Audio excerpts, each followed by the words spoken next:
Okay, good morning, students. And today we are going to discuss the remaining part of our human cardio system. And last class we discussed about the structure of heart and the cardiac cycle and the portal system, and as well as the coronary circulation. And in today's class we are going to discuss about the regulation of heart beat, as well as the blood vessels, arteries and veins, as well as some of the disorders related to cardiovascular system. Okay. Now, ఈ రోజు class లో మనము హృదయ స్పందన ఏ విధంగా regulate చేయబడుతుంది, అంటే ఏ విధంగా దాని యొక్క క్రమత అంటాం, అంటే హౌ ఇట్ ఈస్ రెగ్యులేటెడ్. అలాగే రక్తనాళాలు, ధమనులు, సిరలు, వాటి మధ్య భేదాలు, అలాగే కొన్ని రకాలైనటువంటి రక్త ప్రసరణ వ్యవస్థలో వచ్చేటువంటి కొన్ని డిజార్డర్స్ కానీ వ్యాధుల గురించి కానీ మనం చెప్పుకుందాం. So how this heartbeat is regulated? Generally, heartbeat is regulated by the AV node, SA node, as well as the Purkinje fibers, because these are the pacemakers, SA nodes and AV nodes.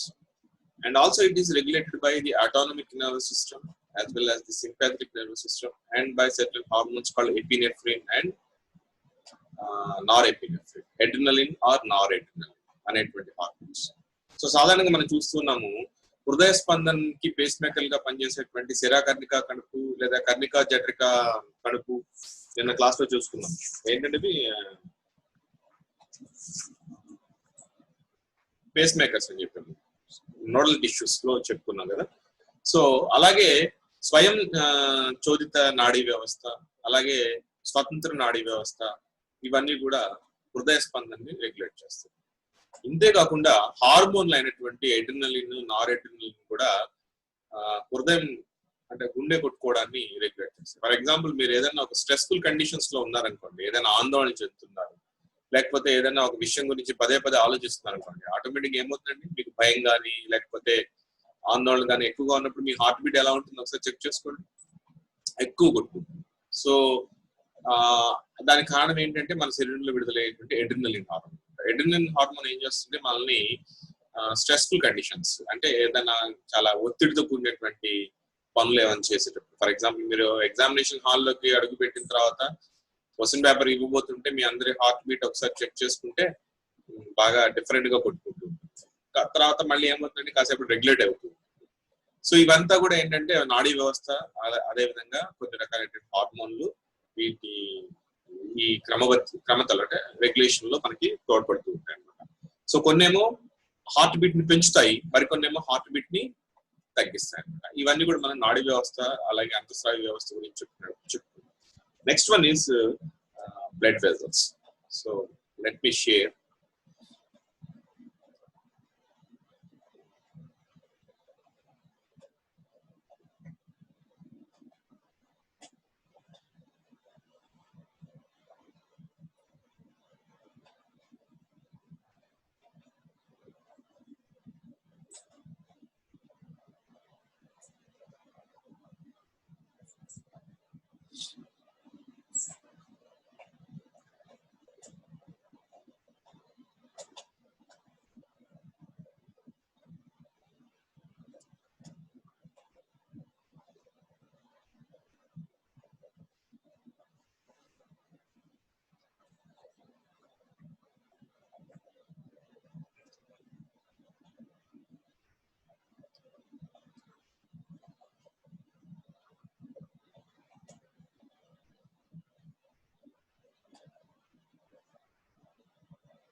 So రక్తనాళాల గురించి మనం ఒకసారి జాగ్రత్త చూస్తే, ఇవన్నీ మనకు తెలిసినవే, ఒకసారి ఈ క్లాస్ లో రీక్యాప్ చేసుకుందాం.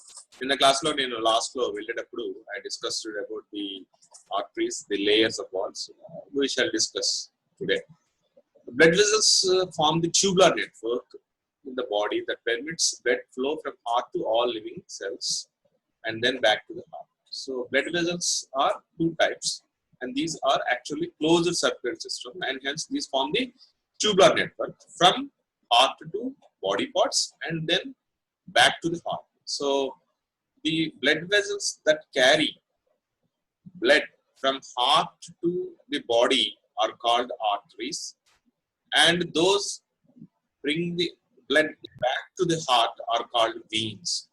సో శరీరంలో ఉండేటువంటి ఈ రక్తనాళాలు అనేటువంటి మనకి రెండు రకాలుగా ఉంటాయండి. గుండె నుంచి రక్తాన్ని శరీరంలో ఉండేటువంటి భాగాలు తీసుకెళ్లే వాటిని ధమనులని, అక్కడి నుంచి తిరిగి మళ్ళీ గుండెకి రక్తాన్ని చేర్చే వాటిని సిరలని అంటారు. అయితే ధమనులు నిన్న చూసాం మనం, చాలా పెద్దగా ఉంది కదా ధమని, ఒకటే ధమని, చాలా పెద్ద ధమని అనేటువంటిది బయలుదేరి. సో ఇది చూడండి, ఒకే ధమని చాలా పెద్దది, దైహిక ధమని అన్నారు. సో ఇది బయలుదేరేటప్పుడు ఇంత పెద్దగా ఉంటుంది, కానీ శరీరంలో ఉండే అన్ని భాగాలకి వెళ్లే సమయానికి అలా ఉండదండి. ఏమవుతుంది, ఇక్కడ ఇంత పెద్దగా ఉండేటువంటి ధమని ఇక్కడికి వచ్చేసరికి ఏమైందండి, క్యాపిలరీస్ గా మారిపోయింది. అంటే చిన్న చిన్న రక్తకేశ నాళికలుగా మారిపోతుంది. అంటే రక్తకేశ నాళికల్లో మనకి ఏమవుతుంది, దాని యొక్క డయామీటర్ అంటే వ్యాసార్థము లేదా వ్యాసము తగ్గిపోతుంది. సో ధమనులు ధమనికలుగాను తిరిగి మళ్ళీ చిన్న రక్తకేశ నాళికలుగా విభజింపబడతాయి లేదా చీలిపోతాయి. మళ్ళీ రక్తంలో మళ్ళీ శరీర భాగాల్లో కొన్ని రక్తకేశ నాళికలు మళ్ళీ స్టార్ట్ అయ్యి అవి మళ్ళీ కొంచెం పెద్ద నాళాలుగా సీరికలు అంటాం, సీరికలు అవి మళ్ళీ పెద్ద నాళాలైనటువంటి సిరలుగా మారి మనం నిన్న క్లాస్ లో చూసాము. 3 మహాసిరలుగా బయటకు గుండెకి రక్తాన్ని తీసుకొస్తుంది. సో ఇక్కడ 2 ఉంటాయి, వీటినేమో ఊర్ధ్వ మహాసిరలు అంటారు, ఇదేమో కింద ఉంటుంది, దీన్ని పరమహాసిర అంటాం. లేదా ఈ రెండింటినేమో పూర్వ మహాసిర, దీనేమో పరమహాసిర అంటాం. గుర్తుపెట్టుకోండి, వెళ్ళడం ఏమో ఒక ఆర్టరీగా వెళ్తుంది శరీరంలో ఉండేటువంటి అన్ని భాగాలకి, సిస్టమిక్ ఆర్టరీ అంటాం దీన్ని, లేదా దైహిక ధమని అంటాం. ఇంకొక ధమని ఏమో పుగుసు ధమని అంటాము, ఇది కేవలం ఊపిరితిత్తులకు మాత్రమే రక్తాన్ని తీసుకొని వెళ్తుంది. అదే వచ్చేటప్పుడు చూస్తే మనకి 3 మహాసిరలుగా ఏర్పడుతుంది. 2 ఏమో పైన ఉంటాయి కాబట్టి దీస్ ఆర్ కాల్డ్ ప్రీ క్యావెల్స్, ఆ సుపీరియర్ వీనా కావా అంటాం. సో ఈ కింద ఉండేటువంటి దాన్నేమో ఇన్ఫీరియర్ వీనా కావా. సో వెళ్ళేటప్పుడు ఒక ధమనిగా వెళ్తుంది, అంటే 2 ధమనులు వెళ్ళినా ఒకటి ఊపిరితిత్తులకు మాత్రమే వెళ్తుంది కాబట్టి మిగిలిన శరీర భాగాలన్నిటికీ కూడా కేవలం ఒక ఆర్టరీ మాత్రమే వెళ్తుంది, ఒక ధమని మాత్రమే. కానీ రావడం మాత్రం చూస్తే మీరు జాగ్రత్తగా ఇలా 3 ధమనులుగా వస్తుంది. సో మనకి ధమని వ్యవస్థ, శిరా వ్యవస్థ లేదు కాబట్టి మనకి దాని మీద కొంచెం అవగాహన తక్కువ ఉంటుంది. బట్ ఎనీహౌ గుర్తుపెట్టుకోవాల్సింది అయితే ఇదన్నమాట. సో అదే ఇక్కడ మనం ఆల్రెడీ చెప్పుకున్నామే, మళ్ళీ ఒకసారి చెప్పుకుంటున్నాం అన్నమాట. చూడండి, and blood leaving heart diameter and చూడండి, arteries are divided into arterioles and capillaries. ధమనులు, అలాగే ధమనికలు, అలాగే రక్తకేశ నాళికలు. అండ్ ఈ క్యాపిలరీస్ గురించి ఒకసారి జాగ్రత్త చూద్దాం. అంటే రక్తకేశ నాళికలు, these are microscopic vessels that join the arterial flow to the venous flow. So ఇక్కడ చూడండి జాగ్రత్తగా. సో ఇక్కడ నుంచి మనకి ధమనికలు రక్తకేశ నాళికలుగా మారిపోయిన తర్వాత శరీరంలో ఉండేటువంటి అన్ని భాగాల్లో వెళ్ళిపోతాయి. వెళ్ళిపోయిన తర్వాత మళ్ళీ కొన్ని రకాలైనటువంటి రక్తకేశ నాళికలు శరీరంలో నుంచి బయటికి వస్తాయి. ఇది మనం ఏం చెప్తామంటే శిరా వ్యవస్థ అనేటువంటిది ఇక్కడి నుంచి బిగిన్ అవుతుంది. అంతా ఒకటే క్లోజ్డ్ సర్క్యులేట్ సిస్టమ్. బట్ ఏమవుతుందండి, పెద్ద ధమని చిన్న ధమనికలుగాను, చిన్న కేశనాళికలుగా మారి మళ్ళీ కేశనాళికలతోనే బిగిన్ అయ్యి మళ్ళీ పెద్ద సిరలుగా మారుతుంది.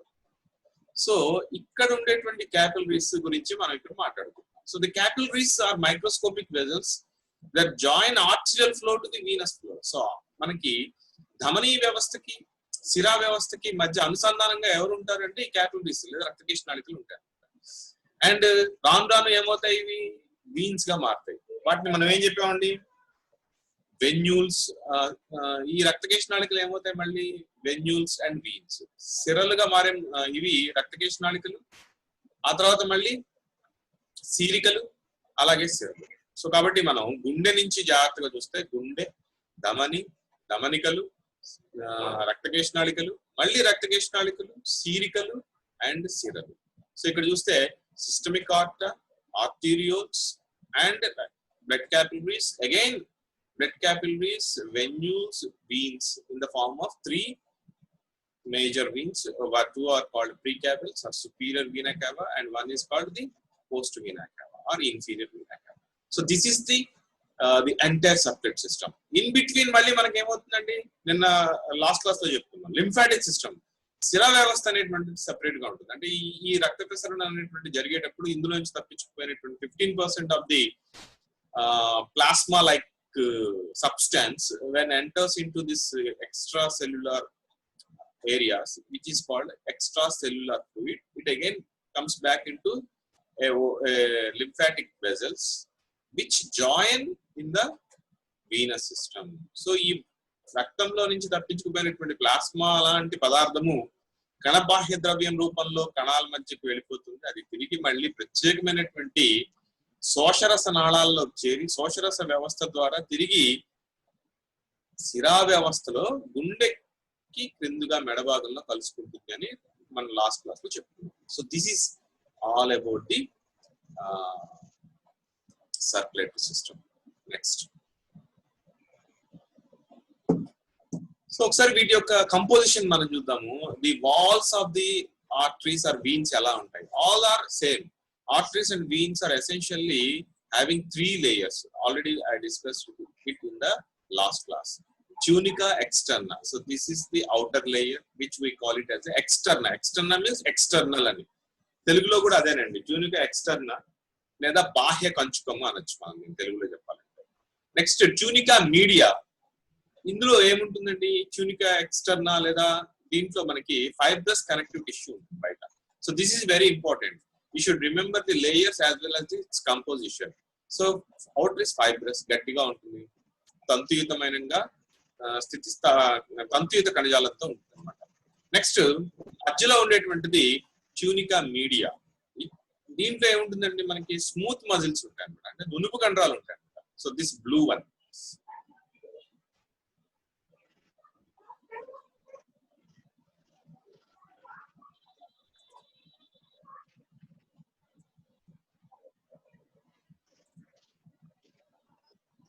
So this is connective tissue layer, outer layer. This is one, and this is second one, the muscle layer. దీన్ని మనం ఏం చెప్పండి? ట్యూనికా మీడియా అని చెప్పండి. Next third one is tunica interna. So లోపల వైపు ఉండేటువంటి. సో ఇది మనకి ఇంపార్టెంట్. ఎందుకు ఒకసారి చూద్దాం. It consists of endothelium and basement membrane. So this is important for us. Tunica interna. ఎందుకండి అంటే it consists of endothelium and the basement membrane. So this is it. So this is the first layer, this is the middle layer, and this is the inner layer. బాహ్య కంచుకము, మధ్య కంచుకము, అలాగే అంతర కంచుకము. So బయటదేమో connective tissue, fibrous connective tissue, మధ్యలోదేమో muscle layer, and లోపల ఉండేటువంటి దాంట్లో ఏముంటుందండి? Basement membrane and endothelium. So ఈ ఎండోథీలియం అనేటువంటిది ఎలా ఉంటుంది అనేది జాగ్రత్తగా మనం గుర్తుపెట్టుకోవాలి. ఎందుకంటే మనకి చాలా సందర్భాల్లో మనం రక్తకేశ నాళిక గురించి మాట్లాడుకున్నప్పుడు ఇది పల్చగా ఉంటుంది, ఏకకణ మందంలో ఉంటుంది, దీని ద్వారా సింపుల్ గా వ్యాపన పద్ధతిలో జరుగుతుందని మనం గ్యాసెస్ ఎక్స్చేంజ్ అప్పుడు కూడా మనం చెప్పుకున్నాం. మీరు ఒకసారి గుర్తు తెచ్చుకుంటే అక్కడ వాయుగోణులకి అను రక్తకేశ నాళికలకి మధ్య ఒక చిన్న సంబంధాన్ని మనం చెప్పాము, గుర్తుందండి మీకు? సో దాంట్లో మనం చూస్తే ఒకసారి మళ్ళీ నేను అక్కడికి వెళ్తాను.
సో ఇదండి నేను చెప్పదలుచుకుంది మీకు.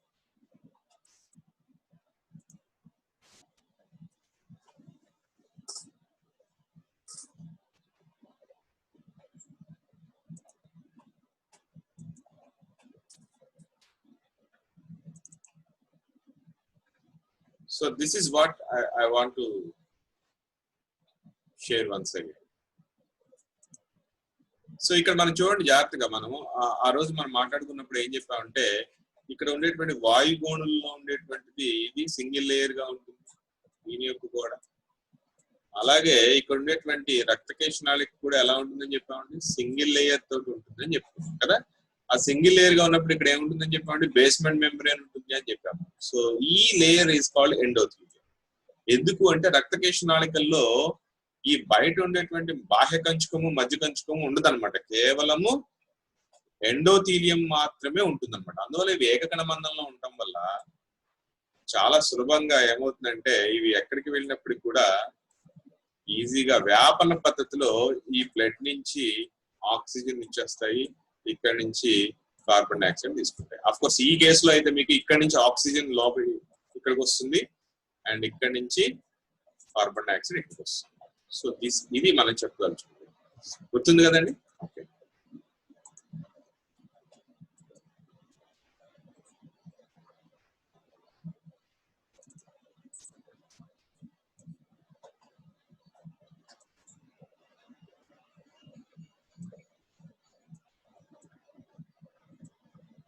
So ఇక్కడ ఒకసారి చేర్చండి. In addition to the above layers, arterioles and arteries may have two elastic lamina on either side of the muscle layers. So సాధారణంగా మనకి బ్లడ్ వెజల్స్ ఇలా ఉంటాయి, కాబట్టి ఆర్టరీస్ లో మనకి కొంచెం ఎలాస్టిక్ లామినా అంటే తంతుయుతమైనటువంటి స్థితిస్థాపక కవచము అనేటువంటిది ఉండొచ్చు. అయితే సిరల్లో మాత్రము కేవలం ఒక ఎలాస్టిక్ లామినా మాత్రమే ఉంటుంది. So veins have only one elastic lamina inner to the muscle layer. So the difference between the arteries and the veins, in addition to this what we call the three layers, there may be two elastic lamina in case of arteries, whereas veins will have only one elastic lamina. So that is what we have to remember. ధమనుల్లో మనం చూసుకుంటే రెండు స్థితిస్థాపక పొరలు ఉండొచ్చు, కానీ కేవలం ఒకటి మాత్రమే ఉంటుంది సిరల్లో వచ్చేసరికి. సో అలాగే the muscle layer is much thicker in arteries than veins. ఎందుకు అనేది ఒకసారి మీరు ఆలోచించండి. మజిల్ లేయర్ ఎందుకు మందంగా ఉండాలి ఆర్టరీస్ లో అనేది ఒకసారి ఆలోచన చేసి రాసి పెట్టుకోండి, లేదా నాకు పంపించండి మీ answer. Next, endothelium of the veins is double folded to form valves. This is a very very important aspect. Endothelium of the veins is double folded to form valves. దమనుల్లో వాల్వ్స్ ఉండవు, కానీ సిరల్లో మాత్రము వాల్వ్స్ ఉంటాయి. And these valves are actually formed of endothelium. Endothelium is formed into valves because of double folded. So valves in veins ఎందుకు ఉపయోగపడతాయి చూద్దాం అని కూడా. So this is the difference between arteries and veins. ఒకసారి చూద్దామండి, మనకు తెలిసినవి ఇవన్నీ కూడా ఒకసారి మళ్ళీ చూద్దాం. So this is arteries and this is veins. ధమనులకి సిరలకి మధ్య తేడాలు ఏంటి మనకు తెలుసు. ధమనులు ఏం చేస్తాయండి, they carry oxygen away from the heart, గుండె నుంచి తీసుకొని వెళ్ళిపోతాయి. ఎక్సెప్ట్ పల్మనరీ ఆర్టరీ, అన్ని ధమనులు ఆక్సిజన్ కలిగి ఉంటాయి, కానీ పుప్పుస ధమని మాత్రం ఆక్సిజన్ కలిగి ఉండదు. ఎందుకు ఒకసారి ఆలోచన చేయండి. మన చిన్న క్లాసులో చెప్తారు, ధమనుల్లో మంచి రక్తం ఉంటుంది, సిరల్లో చెడ్డ రక్తం ఉంటుంది. కానీ పుప్పుస ధమనిలో చెడు రక్తం ఉంటుంది, దానికి ఆపోజిట్ అనమాట. పుప్పుస సిరలో మంచి రక్తం ఉంటుంది. సో అది కూడా ఇక్కడ మనం ఆల్రెడీ చెప్పినవే. So deoxygenated blood and towards heart, రక్తాన్ని గుండెకి తీసుకొని వస్తుంది. Except pulmonary veins.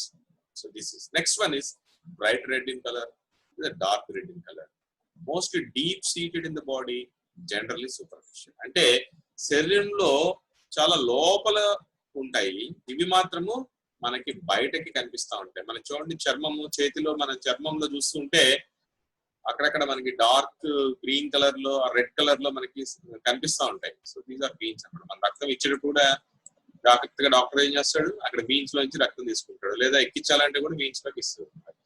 Next arteries అనేటువంటివి థిక్ వాల్డ్ గా ఉంటాయి అండ్ వీన్స్ అనేటువంటివి థిన్ వాల్డ్ గా ఉంటాయి. ఇవేమో మందమైన గోడలు కలిగి ఉంటాయి, ఇవి మందం తక్కువ అంటే పల్చటి గోడలు కలిగి ఉంటాయి. ఎందుకు అంటే tunica media is relatively thick with elastin and smooth fibres. మనం ఇందాక చెప్పుకున్నాము మూడో మధ్య లేయర్ లో మనకి ఏముందండి, ట్యూనికా మీడియా లేదా మధ్య కంచుకంలో మనకి ఆర్టరీస్ లో మనకి ఏముంది, అటు ఇటు మధ్యలో ఉండేటువంటి స్మూత్ మజిల్స్ కి అటు ఇటు మనకి ఏమున్నాయని చెప్పామండి, ఎలాస్టిన్ లామినా అనేటువంటిది ఉంది, స్థితిస్థాపక పొర అనేటువంటిది ఉంది స్మూత్ మజిల్స్ కి. కానీ ఇక్కడికి వచ్చేసరికి మనకి ఏమైందండి, కేవలము ఒక పొర మాత్రమే ఉంటుంది. అందువల్ల ఇవి thin walled and these are thick walled. So you may be ask certain questions like assertion and reason అనేటువంటి క్వశ్చన్స్ అడిగినప్పుడు ఇలాంటి ఇన్ఫర్మేషన్ మనకి చాలా ఉపయోగపడుతుంది అన్నమాట. So this information you can get question like this. The arteries are thick-walled and veins are thin-walled. The reason is the tunica media is relatively thick in arteries and the tunica media is relatively thin in veins because of elastin lamina. So both reason and assertion are correct. Hence answer will be A. So ఇలాంటి questions మనం ఒక information చదువుతూ ఉన్నప్పుడు దీని మీద questions ఎలా రావడానికి అవకాశం ఉంది అని ఆలోచించవచ్చండి. సో ఇంకో క్లాస్ లో మనం నీట్ గురించి మాట్లాడుకుందాము. దాంట్లో ఎలాంటి క్వశ్చన్స్ ఉంటాయి ఏంటి ఒక బ్రీఫ్ డిస్కషన్ ఒక రెగ్యులర్ క్లాసెస్ లో కాకుండా మీరు ఇంట్రెస్టెడ్ గా ఉంటే దాని గురించి కూడా ఒకసారి మాట్లాడుకుందాం. సండే కానీ ఏదైనా హాలిడే వచ్చినప్పుడు, మనకి వారంలో ఎప్పుడు హాలిడే వచ్చింది అనుకోండి, ఆ హాలిడేస్ లో ఈ నీట్ గురించి ఒకసారి మనం ఎపిసోడ్ గురించి కాస్త చూద్దామండి. సో నెక్స్ట్ వన్ ఈస్ ఇక్కడ వాల్వ్స్ ఉండవు. సో దిస్ ఇస్ నాట్ ఇంకోటి ల్యూమెన్ అనేటువంటిది దీంట్లో ఎలా ఉంటుందండి, చాలా పల్చగా ఉంటుంది. ఎందుకు, గోడలు చాలా మందంగా ఉన్నాయి కాబట్టి ఆటోమేటిక్ ఏమవుతుందండి లోపల ఉండేటువంటి ల్యూమెన్.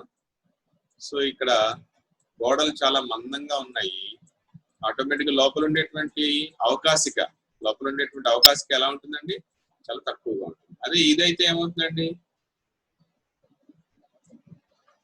పల్చగా ఉంటుంది, మందం తక్కువగా ఉంటుంది. సో అందువల్ల అవకాశిక ఇందులో ఎక్కువగా ఉంటుంది. సో ల్యూమెన్ ఈజ్ వైడ్, ఇందులో అవకాశిక అనేటువంటిది ఎలా ఉంటుందండి, చాలా ఎక్కువగా ఉంటుంది అనమాట. కుహరం, అవకాశిక లేదా కుహరం అనేటువంటి. నెక్స్ట్ ఇక్కడ this is very important, you should remember the valves non valvular. ఇందులో కవాటాలు ఉండవు, ఇందులో మాత్రం కవాటాలు ఉంటాయి. ఎందుకు ఉంటాయో ఒకసారి చెప్పాలి, ఒకసారి గుర్తు చేసుకోండి. నెక్స్ట్ ఆర్టరీస్ ఎలా వెళ్తుందంటే మోర్ ప్రెషర్, ఇందులో మోర్ ప్రెషర్ తోటి వెళ్తుంది. అందుకనే ఎలా ఉందండి, గోడలు ఎలా ఉన్నాయి, థిక్ వాల్డ్. ప్రెషర్ తట్టుకోవాలి కాబట్టి చాలా థిక్ గా ఉంటాయి. ఇక్కడ మనకి వీన్స్, ఎందుకంటే గుండె నుంచి వెళ్తుంది కాబట్టి, గుండె పంపింగ్ ఆర్గన్ కాబట్టి ఎక్కువ ప్రెషర్ తో వెళ్తుంది ఆటోమేటిక్ గా. ఇది కలెక్టింగ్ కాబట్టి ఆటోమేటిక్ గా రిలేటివ్లీ లో ప్రెషర్ తో ఉంటుంది. And arteries in capillaries, but veins start with capillaries. Arteries, arterioles and capillaries, and veins starts from capillaries, venules and veins. And this is a very important word. The smallest vessels present in the walls of large blood vessels like aortic arches are called vasa vasorium. అంటే కొన్ని దమనలు, చాలా పెద్ద చిన్న blood vessels ఉంటాయండి. పెద్ద దమనుల యొక్క గోడల్లో మనకి చిన్న వెజల్స్ ఉంటాయి, రక్తకేశ నాళికలు ఉంటాయి. సో దాన్ని మనం ఏం చెప్తామంటే వాసా వాసోరియం అంటాం. So vessels of the vessels. So this is a very important one, you should remember what is the meaning of vasa వాసోరియం.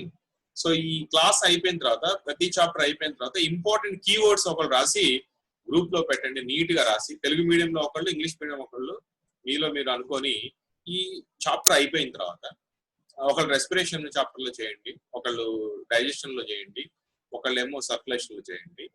Keywords ఏవైతే కొత్త పదాలు వచ్చాయో ఆ కీవర్డ్స్ దాని గురించి బ్రీఫ్ గా మీ అంతటి మీరే ఒక లైన్ లేదా 2 లైన్లో వచ్చినట్టు రాసి కీవర్డ్స్ మీరే పెట్టాలి. That is homework.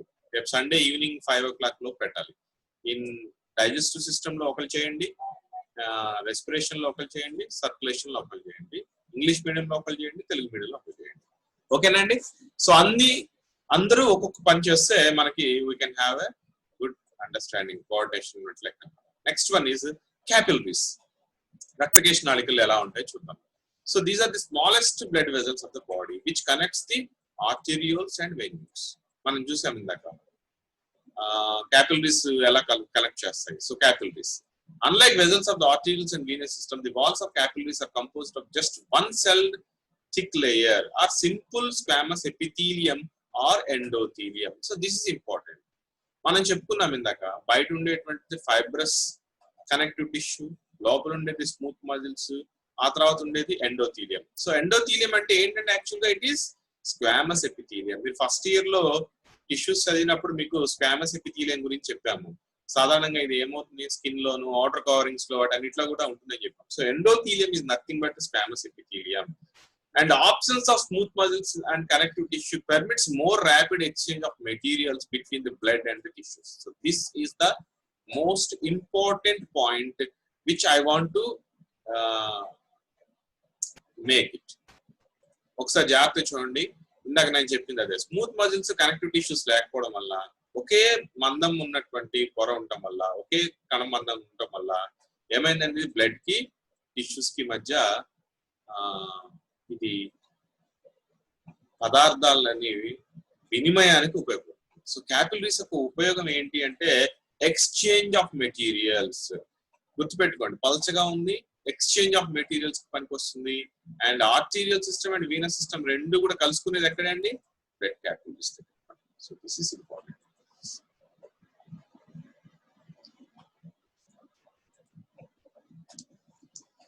So next disorders in circulatory system.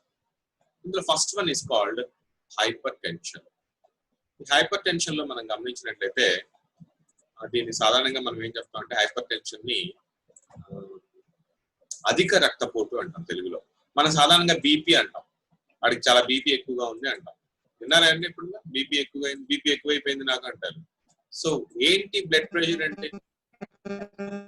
Blood pressure అంటే ఏమిటి?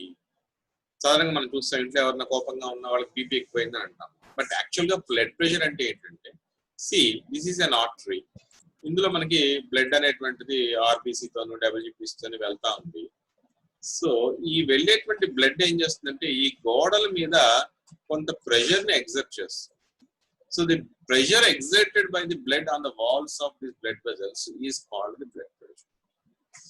అండ్ ఇది ఎలా ఉంటుంది అని అంటే మనం చెప్పచ్చు 120/80 mm of HG. 120/80 is the normal condition. ఇదేమో సిస్టోల్, ఇదేమో డయాస్టోల్. సిస్టోల్ అంటే సంకోచించినప్పుడు 120 meters ఉండాలండి, వ్యాకోచించినప్పుడు మనకి 80 ఉండాలి. So this is called normal pressure, blood pressure. Hyper tension means that the pressure is more. For example ఇది అరౌండ్ 130 and 90 దాటింది అనుకోండి. In between 120 and 130 okay, no problem. 80 to 90 is okay. But if it is again above greater than 130/90, that we call it as a hypertension. అధిక రక్తపోటు అంటారు. So ఇది సాధారణంగా ఏమవుతుందంటే దీర్ఘకాలికంగా ఉంటుంది మనకి.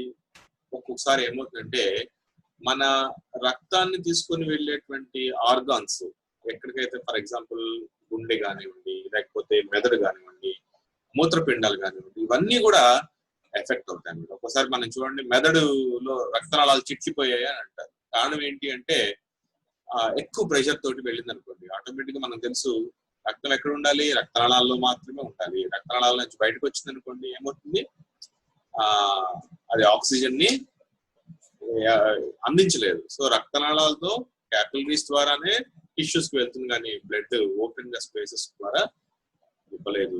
అట్లా ఇచ్చినా కూడా సెల్స్ తీసుకోలేదు. కాబట్టి మనం చూస్తున్నాం kidney failure due to hyper tension, brain haemorrhage because of hyper tension, ఇవన్నీ వింటూ ఉంటాం సాధారణంగా.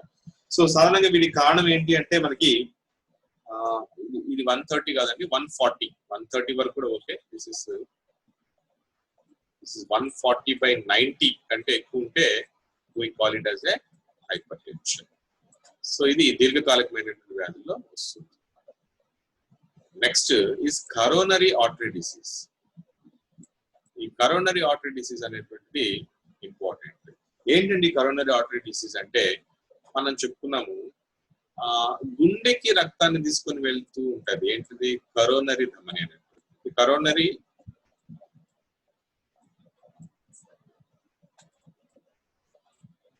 ఈ కరోనరీ ధమని ద్వారా ఏమవుతుంటే గుండె యొక్క గోడలకి రక్తం అనేటువంటిది వెళ్తుంది. అయితే ఫర్ ఎగ్జాంపుల్ ఈ గుండెకి తీసుకుని వెళ్ళేటువంటి కరోనరీ ధమనిలో ఏమవుతుందంటే ఒక్కోసారి ఈ లోపల కొలెస్ట్రాల్ ఇవన్నీ పెరిగిపోతూ ఉంటాయి అన్నమాట గుండె గోడల్లో. సో ఇలా అవటం వల్ల ఏమవుతుందంటే మామూలుగా ఉండేటువంటి కుహరం ఇలా ఉండేది, క్రాస్ సెక్షన్ లో మనం చూస్తే ఈ లోపల కొన్ని రకాలైనటువంటి కాల్షియము, అలాగే కొన్ని రకాలైనటువంటి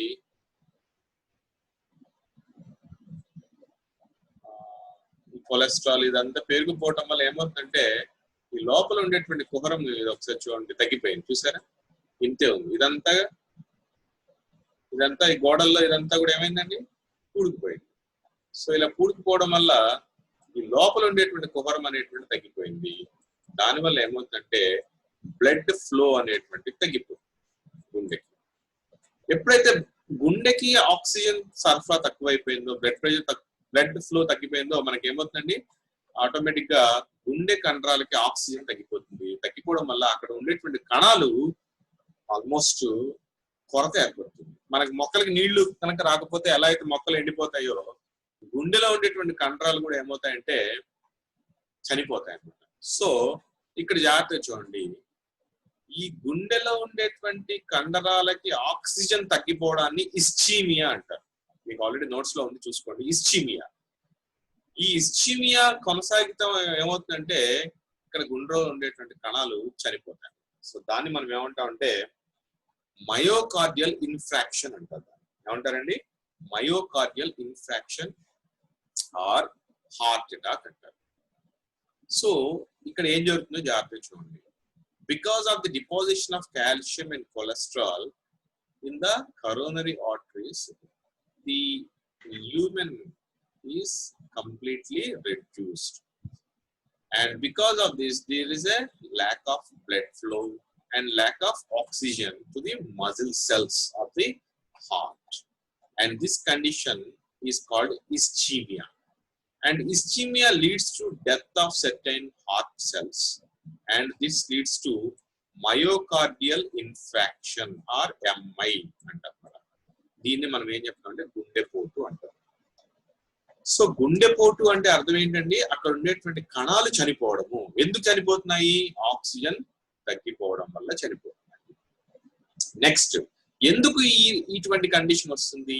ఈ గుండెలో ఈ కాల్షియం, కొలెస్ట్రాల్ ఇవన్నీ కూడా రావడం వల్ల ఎందుకు ఇవన్నీ డిపాజిట్ అవుతాయంటే వేరియస్ రీజన్స్.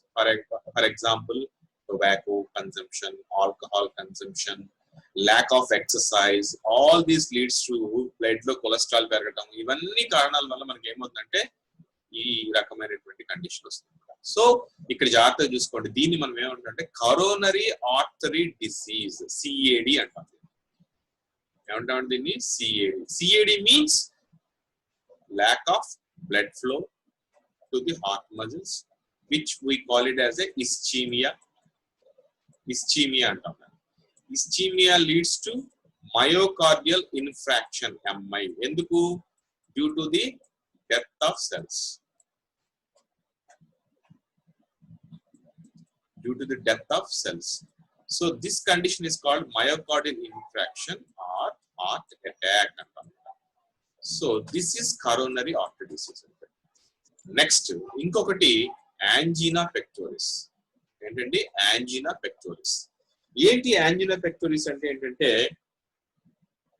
మనకి ఛాతీలో ఒక నొప్పి లాంటిది వస్తుంది. ఎప్పుడు వస్తుంది అంటే మనం ఇందాక చెప్పుకున్నాం చూసారా, ఆక్సిజన్ యొక్క ఫ్లో తగ్గిపోయింది, బ్లడ్ ఫ్లో తగ్గిపోయింది.